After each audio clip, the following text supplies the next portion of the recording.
अंबादास दानवेंनी शिंदेच्या शिवसेनेचे आमदार Mahendra दळवींचा video call tweet केलेला आहे। या व्हिडिओमध्ये नोटांचा ढीग दिसतो। दरम्यान तटकरेंनी दानवेंना व्हिडिओ दिला, माझा फोटो मॉर्फ केला असं उत्तर महेंद्र दळवींनी दिलंय।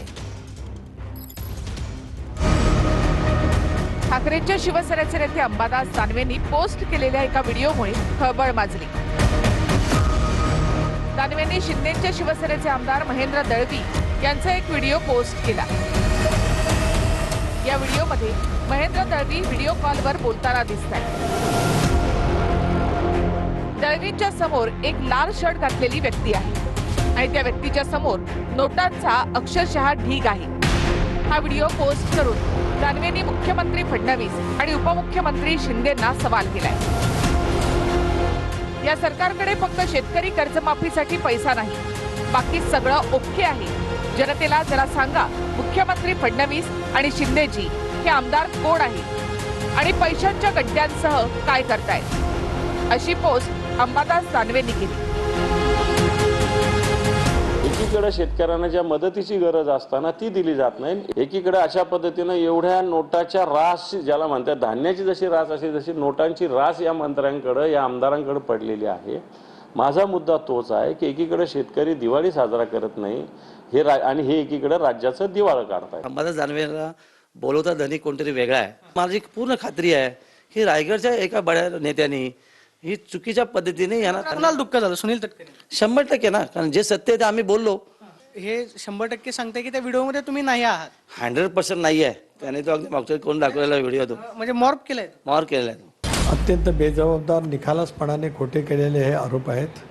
माझ्या 40 वर्षाच्या राजकीय जीवनामध्ये माझा अनेकांशी राजकीय संघर्ष झाला, पण तो राजकीय विचारधारेवरती त्या ठिकाणी झाला। माझा अंबादास दानवेचा वर्षभरात 2 वर्षात साधं बोलणंही नाही आणि मी समोरासमोर वैचारिकदृष्ट्या एक लढणारा कार्यकर्ता आहे।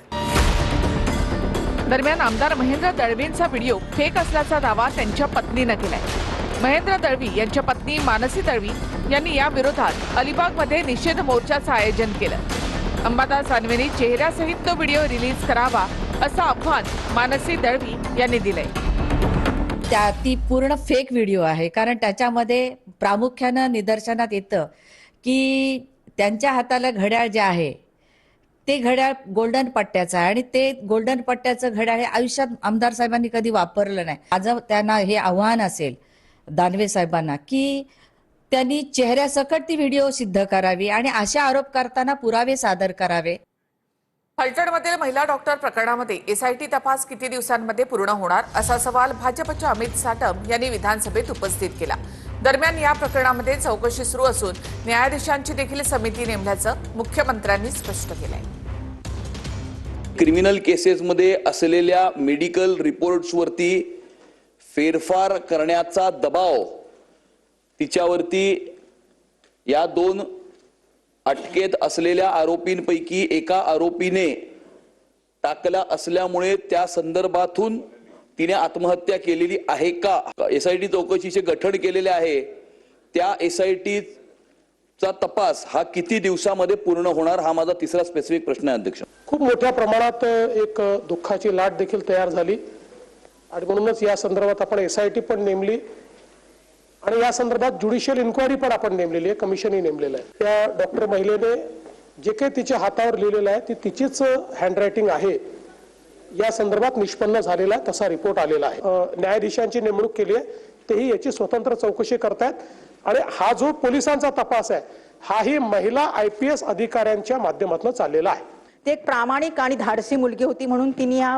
भ्रष्ट व्यवस्थेविरुद्ध तिने एक पोलखोल करण्याचा प्रयत्न केला आणि त्याच्यामध्ये तिचा मृत्यू झाला किंवा तिला तिथे चिरडण्यात आलं असं मी म्हणेन। आणि त्यासाठी तिला न्याय मिळण्यासाठी तिने आणि तिच्या कुटुंबाने काही व्यक्तींची नावं घेतली होती, ज्यांना नंतर काही गोष्टींनी क्लीन चिट देण्यात आली। त्यांची सुद्धा एसआयटी मध्ये त्यांची चौकशी होणार का, तात्काळ आणि सक्तीने चौकशी होणार का, आणि जे अधिकारी आरोपी होती त्यांच्यावर मोकोकाचा कायदा लागणार का? देवाभाऊ, मी तुम्हाला एवढंच सांगू इच्छिते की महिलांना 1500 रुपये जे लाडके बहिणीचे मिळतात त्याच्यापेक्षा सुरक्षा खूप महत्त्वाची आहे। तिची आणि तिच्या मुलीबाळींची सुरक्षा खूप महत्त्वाची आहे आणि त्यासाठी तुम्ही काय प्रयत्न करणार आहात? या संदर्भात सगळ्या पद्धतीची चौकशी चाललेली आहे। ज्यांची नावं घेतली गेली त्या सगळ्यांची चौकशी करण्यात आलेली आहे। जेवढे पुरावे आहेत त्या पुराव्याचा दुरान्वयानेही ज्यांच्याशी संबंध आलाय अशांचीही चौकशी झाली आहे. त्यामुळे कुठेही कोणाला सोडण्याचं कारणच याच्यामध्ये नाही. सगळ्यांची चौकशी या ठिकाणी होईल. सातत्याने सगळ्या गोष्टी लाडक्या बहिणींशी जोडायच्या आणि लाडक्या बहीण योजनेशी जोडायच्या, ही पण पद्धत काही फार चांगली आहे असं मला वाटत नाही. पण याचा अर्थ लाडकी बहीण योजना काहीतरी चुकीची आहे आणि लाडकी बहीण योजना नका देऊ पण हे द्या, अशा दोन गोष्टीचं कंपॅरिझन करू नका. अमित शहानी राज्यसभा सभापती CP राधाकृष्णन यांना पत्र लिहिलं आहे. विरोधी पक्षांकडून वंदे मातरम न गायलेल्या 9 घटनांचा पत्रामध्ये उल्लेख करण्यात आलाय. वंदे मातरम न गायलेल्या 9 घटना राज्यसभेमध्ये रेकॉर्डवर घ्या अशी मागणी करत अमित शहानी काँग्रेस आणि समाजवादी पक्षावर निशाणा साधला आहे.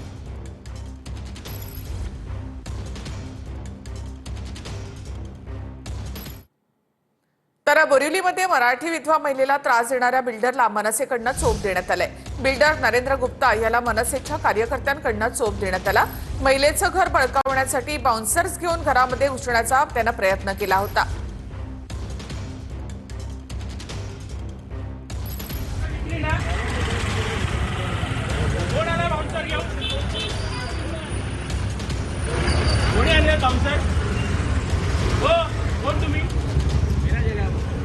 संबंध काय?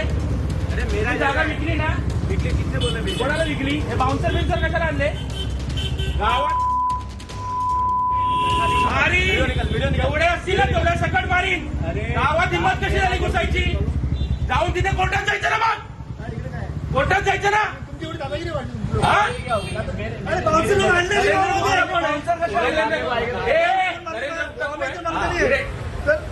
तुला ना हात लावलाय मारी इकडे पैसे घेते ना तू. पैसा लिया.